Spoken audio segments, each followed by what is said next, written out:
Hello everyone, कैसे हो सब। This is Surabhi, welcome to study hacks. आज का जो इम्पोर्टेंट टॉपिक है, बिकॉज मैंने सिटीजनशिप से रिलेटेड चैप्टर को कंप्लीट कर लिया है पॉलिटी का, उसी से रिलेटेड जो सिटीजनशिप अमेंडमेंट एक्ट जो है 2019 का, उससे रिलेटेड कुछ फैक्ट है जो मैं डिस्कस करूंगी इसके बारे में। और एनआरसी जो है, जैसे कि नेशनल रजिस्टर ऑफ सिटीजन, इसके बारे में भी कुछ जो फैक्ट रहेंगे वो डिस्कस किए जाएंगे इस वीडियो में। प्लीज़ आप ध्यान से सुनिएगा, बिकॉज अभी भी ये न्यूज़ में था ड्यू टू जो सिटीजनशिप अमेंडमेंट एक्ट 2019 से रिलेटेड जो प्रोटेस्ट देखने को मिला था, तो उसके चलते 3 जो जेएनयू के जो विद्यार्थी थे, एक्टिविस्ट थे, ठीक है, उनको बेल दे दी गई सुप्रीम कोर्ट के द्वारा। तो उसी से रिलेटेड ये जो सिटीजनशिप अमेंडमेंट बिल है 2019 का, काफ़ी न्यूज़ में फिर से आ गया। तो इसी के चलते मैं ये टॉपिक लेके आई हूँ आप लोगों के लिए। प्लीज़ इसको ध्यान से सुनिएगा। इसके बारे में देखेंगे कि सिटीजनशिप अमेंडमेंट बिल क्या है, ठीक है, एक्ट कैसे बना, उसी से रिलेटेड एनआरसी का मुद्दा क्या है जो असम स्टेट में देखने को मिलता है। सारे फैक्ट हम एक एक करके डिस्कस करेंगे। पहले हम देख लेते हैं इंट्रोडक्शन इसकी। सिटीजनशिप अमेंडमेंट एक्ट जो है 2019 का, इसको अमेंड किस में किया गया, यानी कि अमेंडमेंट जो किया गया वो किया गया सिटीजनशिप एक्ट 1955, ठीक है। इस अमेंडमेंट में इसको इस एक्ट में इसके चेंजेस किए गए जो सिटीजनशिप अमेंडमेंट एक्ट निकल के आया 2019 का। अगर इस एक्ट की बात करें 1955 की, तो वेरियस जो सिटीजनशिप होती है कैसे एक्वायर कर सकते हैं, ये मैंने सिटीजनशिप चैप्टर में भी डिटेल में डिस्कस किया है, ठीक है। तो जो सिटीजनशिप कैसे कोई नागरिकता हमारे देश की प्राप्त कर सकता है, उससे रिलेटेड जो प्रोविजंस है वो है बाय बर्थ से रिलेटेड, डिसेंट जो है, रजिस्ट्रेशन, नेचुरलाइजेशन, इनकॉर्पोरेशन। अगर कोई हम टेरिटरी यहाँ से एक्वायर कर ले, जैसे नेपाल की कुछ टेरिटरी अगर हम एक्वायर कर ले, तो उसके भी जो सिटीजन्स रहेंगे उनको हमारे देश की नागरिकता मिल जाएगी, ठीक है। ये सब फैक्ट मैंने डिटेल में डिस्कस किए हैं सिटीजनशिप चैप्टर में, ठीक है। उसको जाके देख लीजिएगा, लिंक आपको डिस्क्रिप्शन बॉक्स में अवेलेबल रहेगा सिटीजनशिप चैप्टर का, ठीक है। तो 5 तरह की ऐसी जो प्रोविजंस हैं जिसके कारण हम अपने देश की, यानी कि कोई भी व्यक्ति देश की, यानी कि इंडिया की नागरिकता को एक्वायर कर सकता है। पहले तो है बर्थ, फिर डिसेंट। डिसेंट में क्या रहेगा, जैसे पूर्वज रहते हैं, जैसे ग्रैंड पेरेंट्स हो गए, पेरेंट्स हो गए, ठीक है। अगर कोई यहाँ पे रह रहा हो तो फिर भी किसी पर्सन को सिटीजनशिप मिल जाएगी। रजिस्ट्रेशन के थ्रू हो जाएगा, नेचुरलाइजेशन, ठीक है। Incorporation of territory into India, ये तो आपको पहले ही समझा दिया, ठीक है। डिटेल में मैंने लेक्चर में डिस्कस किया है, उसको देख लीजिए। इस पिक में भी आप देख सकते हैं बर्थ से डिसेंट जो हैं, रजिस्ट्रेशन या बाय नेचुरलाइजेशन, ये आपके क्या हैं, प्रोविजंस है। इससे रिलेटेड मैंने ब्रांड करके एक आपको ट्रिक भी बताई थी, ठीक है। ब्रांड से रहेगा by birth, registration, acquisition, naturalisation और डिसेंट, ठीक है। ये आप याद रखिएगा, कभी नहीं भूलेगा, एग्जाम में ये सारी चीज़ें आ जाएंगी, ठीक है। पूछ लेंगे कि इसमें से क्या नहीं है, जो नागरिकता एक्वायर करने के प्रोविजंस हैं या नहीं है, ये सारी चीज़ें आपसे पूछ ली जाएगी। ये जो ट्रिक है, ब्रांड करके जो ट्रिक है, ये आप इसको याद रखिएगा, ठीक है। नेक्स्ट चलते हैं। इसी के साथ साथ इसके अलावा क्या बोला गया कि जो ओवरसीज सिटीजन ऑफ इंडिया हैं, जो कार्ड होल्डर हैं, ठीक है, जो overseas citizen of India card holder के रजिस्ट्रेशन और उनके राइट्स को रेगुलेट भी करता है। ये कौन, सिटीजनशिप अमेंडमेंट एक्ट 2019 का, ठीक है। ओवरसीज सिटीजन ऑफ इंडिया की अगर बात करें तो अगर इसके कुछ फैक्ट हैं वो मैं डिस्कस कर लेती हूँ। सितंबर 2000 में क्या रहा, गवर्नमेंट ऑफ इंडिया यानी कि मिनिस्ट्री ऑफ एक्सटर्नल अफेयर थी, ठीक है। मिनिस्ट्री ऑफ एक्सटर्नल अफेयर के द्वारा एक हाई लेवल कमेटी को सेटअप किया गया जो इंडियन डायस्पोराज हैं, ठीक है। इंडियन डायस्पोराज यानी कि जो हमारे देश के नागरिक है, कहीं और किसी और कंट्री में जाके रह रहे हैं, ठीक है। तो ये कमेटी सेटअप की गई। कमेटी के जो चेयरमैन है, यानी कि ये कमेटी किसके अंडर सेटअप की गई, वो है एल.एम. संघवी, ठीक है। एल.एम. संघवी कमेटी है, इसके बारे में आप याद रखिएगा, ठीक है। एल.एम. संघवी कमेटी, ये इस कमेटी के चेयरमैन थे। इनके द्वारा रिकमेंडेशन कुछ दी गई। वो रिकमेंडेशंस क्या थी कि जो अमेंडमेंट है सिटीजनशिप अमेंडमेंट एक्ट 1955 का, ये प्रोवाइड करवाएगा जो ग्रांट है, यानी कि ड्यूल सिटीजनशिप जो रहेगी, पर्सन जो है इंडियन ओरिजिन जो बिलोंग कर रहे हैं सर्टन स्पेसिफाइड कंट्री में जो रह रहे हैं, ठीक है। ये सारे प्रोविजंस है, ये आप देख सकते हैं, रिकमेंडेशंस थी। इससे रिलेटेड जो कमेटी थी, इसके चेयरमैन कौन थे, एल.एम. संघवी थे। 2000 में इसको सेटअप किया गया, ठीक है। तो इसके अलावा आगे देखते हैं हम ओवरसीज सिटीजनशिप जो कार्ड होल्डर है, ठीक है, उस उनके जो राइट्स है उसको रेगुलेट भी करता है ये अमेंडमेंट जो है, सिटीजनशिप अमेंडमेंट एक्ट 2019 का।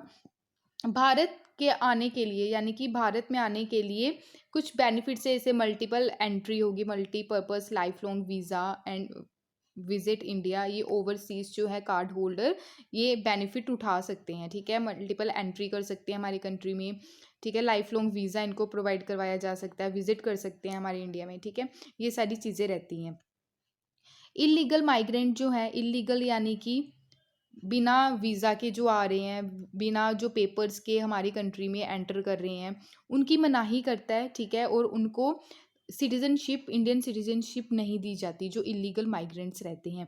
इलीगल माइग्रेंट्स यानी कि फॉरनर्स, ठीक है, तो वो एदर एंटर इंडिया इलीगली, यानी कि वो इंडिया में इलीगली अगर एंटर करेंगे, ठीक है, विदाउट किसके वैलिड ट्रैवल डॉक्यूमेंट्स, अगर उनके पास वैलिड ट्रैवल डॉक्यूमेंट्स नहीं रहेंगे, जैसे वीज़ा पासपोर्ट हो गया, enter India legally but says beyond the time period, अगर लीगली वो आ रहे हैं हमारी इंडिया में तो एक टाइम पीरियड डिफाइन रहता है कि इतने टाइम के लिए ये हमारी कंट्री में रहेंगे, ठीक है, प्रॉपर जो रहता है ट्रैवल डॉक्यूमेंट्स रहते हैं, ठीक है, वीज़ा आप बोल सकते हैं, इतने महीने का वीज़ा लगा ऐसे बोलते हैं ना, ठीक है, वैसी चीज़ें हैं।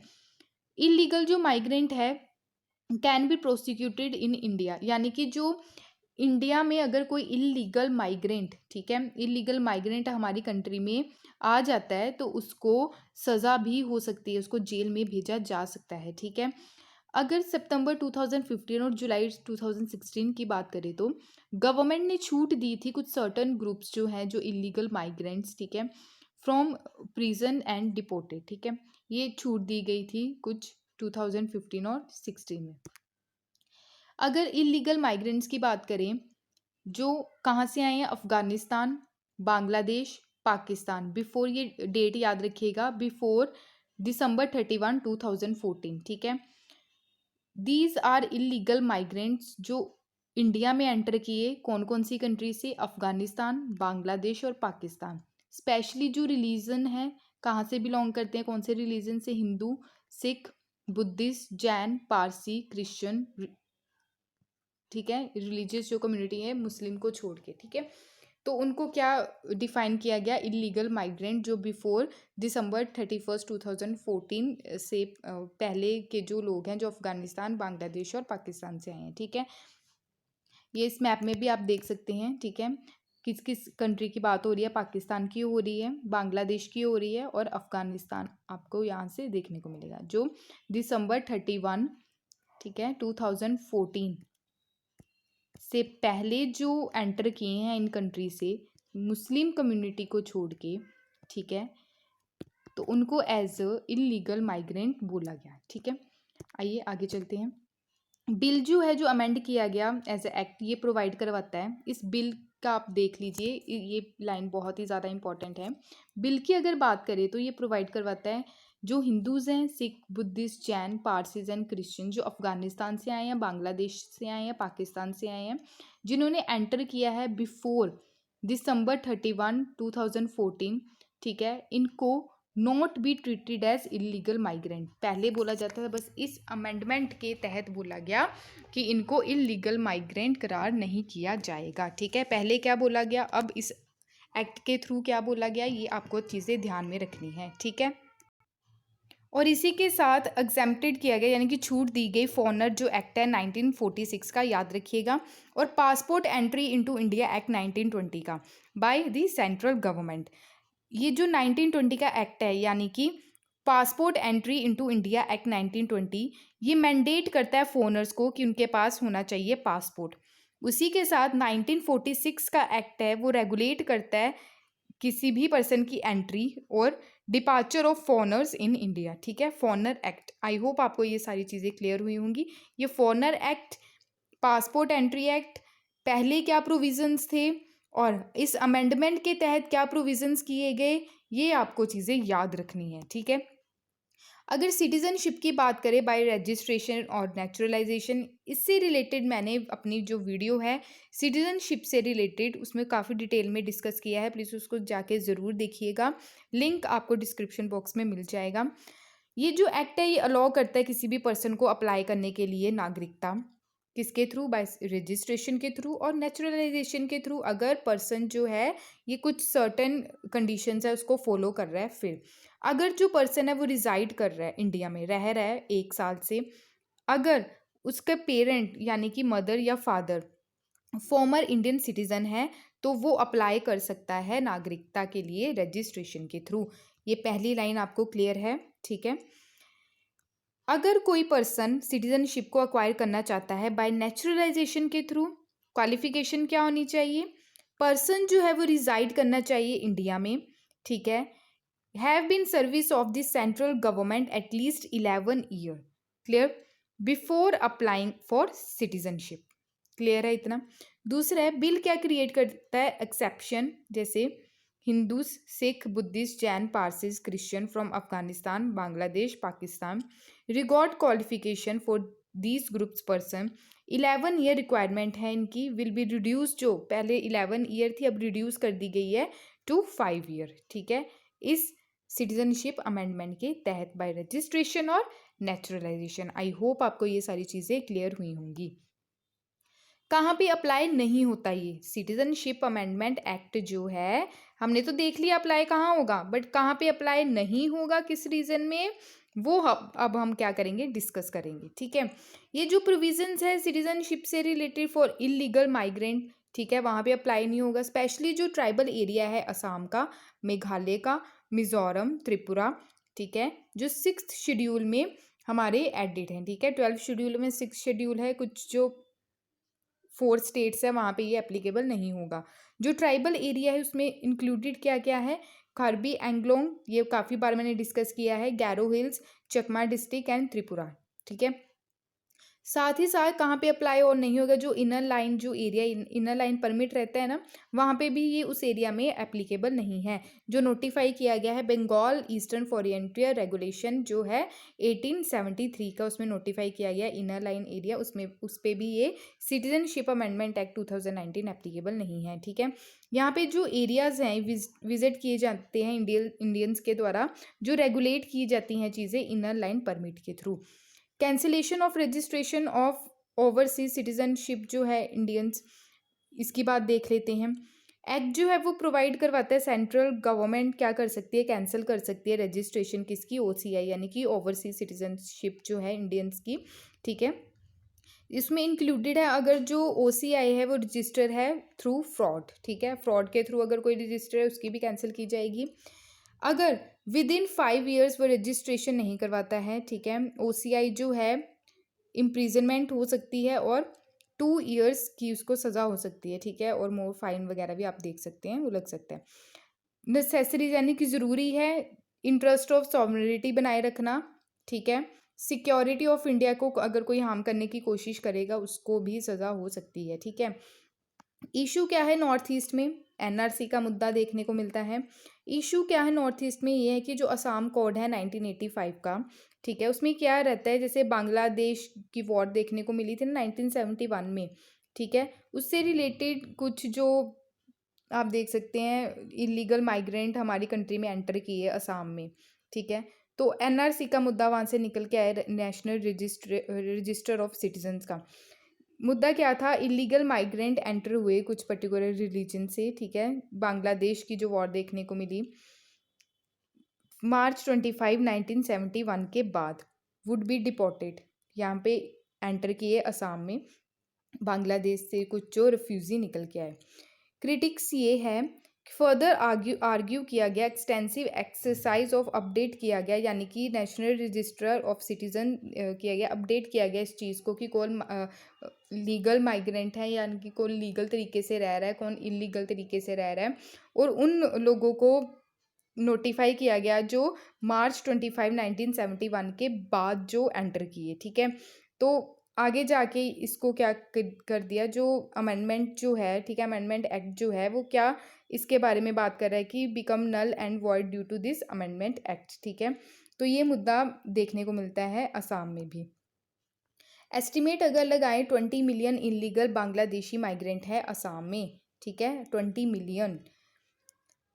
क्रिटिक्स ये भी है कि ये वायलेट करता आर्टिकल 14 को। हमारे संविधान में फंडामेंटल राइट्स हैं, कितने हैं,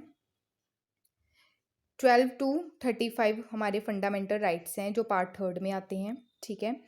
तो आर्टिकल 14 जो इसमें देखने को मिलता है, ये सब चीज़ें जो हैं ये वायलेट करता है आर्टिकल 14 को, क्योंकि गारंटी देता है आर्टिकल 14 राइट टू इक्वालिटी, जो एप्लीकेबल है बोथ सिटीजन और फॉरेनर्स के लिए, ठीक है। आर्टिकल 14 एप्लीकेबल है, ठीक है, किसके लिए, सिटीजन्स के लिए भी है और फॉरेनर्स के लिए भी है, ये चीज़ याद रखिएगा।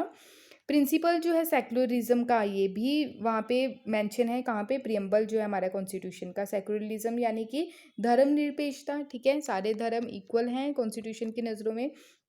इंडिया जो है सेवरल अदर रिफ्यूजीज भी कई इंडिया में देखने को मिलते हैं। एग्जाम्पल आप देख सकते हैं इसमें, Tamils from Sri Lanka, Hindu Rohingya from Myanmar. काफ़ी ज़्यादा मुद्दा उठ के आया, इशू उठ के आया म्यांमार से भी, जो रोहिंग्या जो रिफ्यूज़ी हैं हमारी कंट्री में भी एंटर किए, ठीक है। अभी जो बांग्लादेश में एक आइलैंड पे वो रह रहे हैं, उस आइलैंड का नाम बताइए, ठीक है। दे आर नॉट, ये जो हैं जितने भी रिफ्यूजीज़ हैं इनको कवर नहीं किया गया इस एक्ट के अंडर। डिफ़िकल्टी ये आ रही है गवर्नमेंट के लिए कि वो डिफ्रेंशिएट नहीं कर पा रही है बिटवीन इलीगल माइग्रेंट कौन से और प्रोसिक्यूटेड कौन से है, ठीक है। बिल के थ्रू अगर देखें, ये एक रोशनी देता है किसको, रिलीजियस ऑपरेशन को, ठीक है, ऑपरेशन को, जो 3 कंट्री से देखने को मिलती हैं, ठीक है। बायलैटरल टाइज इसमें देखने को मिलती है, इसमें भी काफ़ी इश्यूज देखने को मिल सकते हैं इन कंट्रीज़ में, अगर ये इशू अगर ज़्यादा देखने को मिलता है, क्योंकि इंटरनेशनल लेवल पे भी सिटीजनशिप अमेंडमेंट जो एक्ट है इसका क्रिटिसाइज़ किया गया इंटरनेशनल लेवल पे। सिटीजनशिप एक्ट की अगर बात करें और अमेंडमेंट की बात करें, तो ये जो है, जो मैंने आपको बताया कि पहले क्या प्रोविज़न थे, बाद में क्या क्या चेंजेस किए गए, इसमें सब मेंशन है। क्रिटिसाइज़ ह्यूज तौर पे इसको किया जा रहा है इंटरनेशनल लेवल पे भी, ठीक है, कि जो ये जो बिल है, ये जो एक्ट है, ये क्रिटिसाइज़ कर यानी कि वायलेट करता है क्लॉज 6 जो है असम कोड का, ठीक है। कॉन्स्टिट्यूशनली लेजिस्लेटिव एडमिनिस्ट्रेटिव सेफगार्ड जो है उसको हनन करने की कोशिश करता है, ठीक है। आइडेंटिटी जो है असामी पीपल्स की, वो जैसे प्रिजर्व रखने की कोशिश करें, ठीक है, ये जो गवर्नमेंट है। क्रिटिक्स ये भी किया यानी कि क्रिटिसाइज़ ये भी किया जाता है कि जो एक्सटेंसिव एक्सरसाइज है अपडेट जो की गई है नेशनल रजिस्टर ऑफ सिटीजन्स, ठीक है, will become null and void due to this exercise, ठीक है। ये सारी चीज़ें हैं, प्लीज़ आप इसको याद रखिएगा, काफ़ी ज़्यादा इंपॉर्टेंट चीज़ें हैं, आप इसको आंसर राइटिंग में भी मेंशन कर सकते हैं, ठीक है। ये थी आज की important video related to citizenship amendment act 2019 का। एनआरसी का भी थोड़ा सा जो डिस्कशन थी वो भी मैंने कर दी, ठीक है। इसमें जो काफ़ी सारे ऐसे पॉइंट्स हैं जो आप आंसर राइटिंग में भी यूज़ कर सकते हैं, काफ़ी ज़्यादा बेनिफिशियल रहेंगे आपके लिए। अगर आपको ये वीडियो पसंद आई तो प्लीज़ लाइक, शेयर और सब्सक्राइब ज़रूर कीजिएगा। सिटीजनशिप से रिलेटेड जो वीडियो मैंने बनाई थी उसका लिंक आपको डिस्क्रिप्शन बॉक्स में मिल जाएगा, प्लीज़ उसको जाके ज़रूर देखिए। Thank you for watching my video. जय हिंद।